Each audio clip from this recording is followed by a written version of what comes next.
দাদা কেমন আছেন? এই তো ভীষণ আনন্দ হচ্ছে আজকে এলানের টিমের সাথে আপনাদের সাথে সবার সাথে এসেছি। হঠাৎ করে একটা অ্যাডভেঞ্চার চলেন, এলান বললো যে চলেন গানগুলো যদি করতে চান তাহলে আমরা গিয়ে সাগর পাড়ে যাই। তো এটা হয়তো এলান সাহসটা একটু না দিলে হয়তো আসতে পারতাম না। অনেক দিন পরে সাগর পাড়ে এবং গানগুলো এমন গান আমরা বেছেছি যে আমরা এখন যে গানটি শ্যুট করলাম সেটা হচ্ছে দ্বিজেন্দ্রলাল রায়, আমরা সবাই ডিএল রায় নামে জানি। তার বিখ্যাত গান ওই মহাসিন্ধুর পার থেকে কি সঙ্গীত ভেসে আসে। বাহ বাহ, এই গানটি করার চেষ্টা করেছি এবং এর ভাবনাটা আমার মনে হয় এরকম একটা জায়গাতে এসে গান শ্যুট করবো, এটা আমার কাছে কেমন একটা কল্পনার মতো মনে হচ্ছে যে এরকম করে একটা বিশাল অ্যারেঞ্জমেন্টের ব্যাপার। কিন্তু এলানের মতো একজন প্রফেশনাল যে মানে ভিডিও মেকার এবং আমি মনে করবো একজন ডিরেক্টর, ভীষণ ভালো বড় মাপের ডিরেক্টর, গুণী ডিরেক্টর। আপনিও একজন গুণী শিল্পী, সেটা না বললেও না। তো ওই হয়তোবা আমার এই ভাবনাটাকে এলান বুঝতে পেরেছে। আমাকে বলছে দাদা চলেন আমরা তাহলে একদম বিচে গিয়ে করি, সাগরের কাছে গিয়ে আমরা কাজটা করি।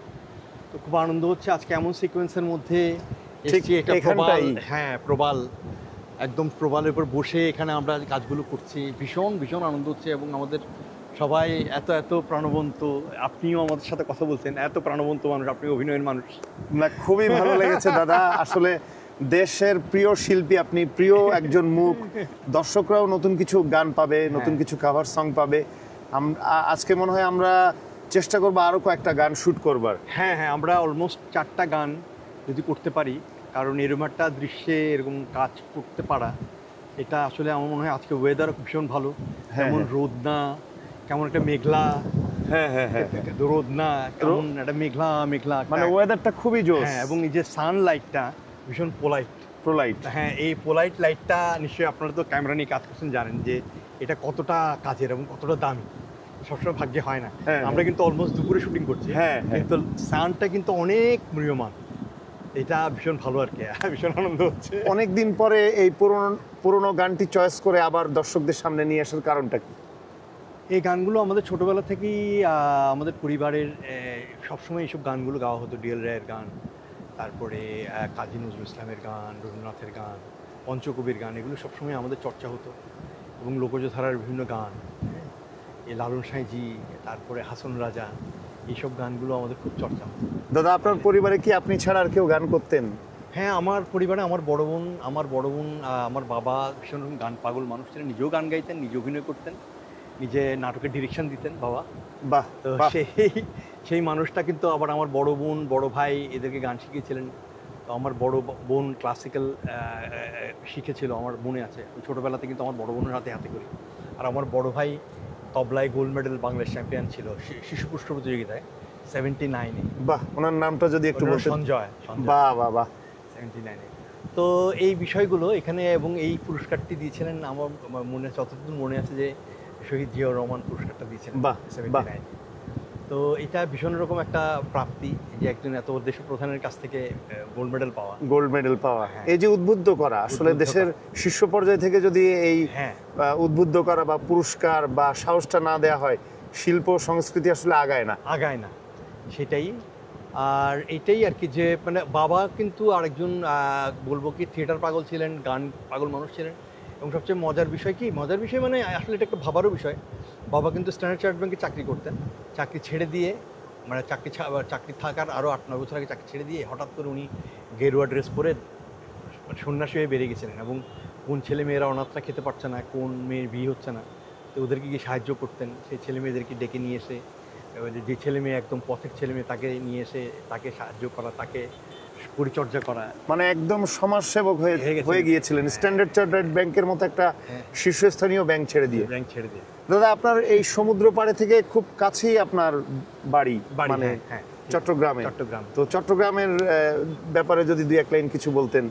চট্টগ্রাম এখন তো ঢাকা থেকে আসা হয় না, আপনার খুব কম আসা হয়।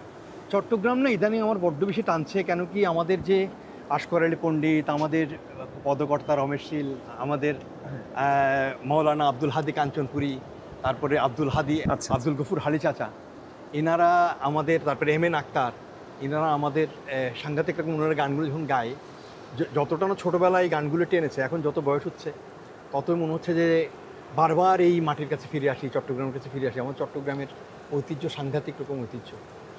কি বলবো, যে কিছুদিন আগে আমি একটি গান করেছিলাম আশকর আলী পণ্ডিতের, যে ডালেতে লরি সরি বইও সাতকি ময়না রে, গাইলে বৈরাগীর গীত গাইও, ওরে সাতকি ময়না রঙ্গ তোর হালা ময়না, রঙ্গ তোর হালা,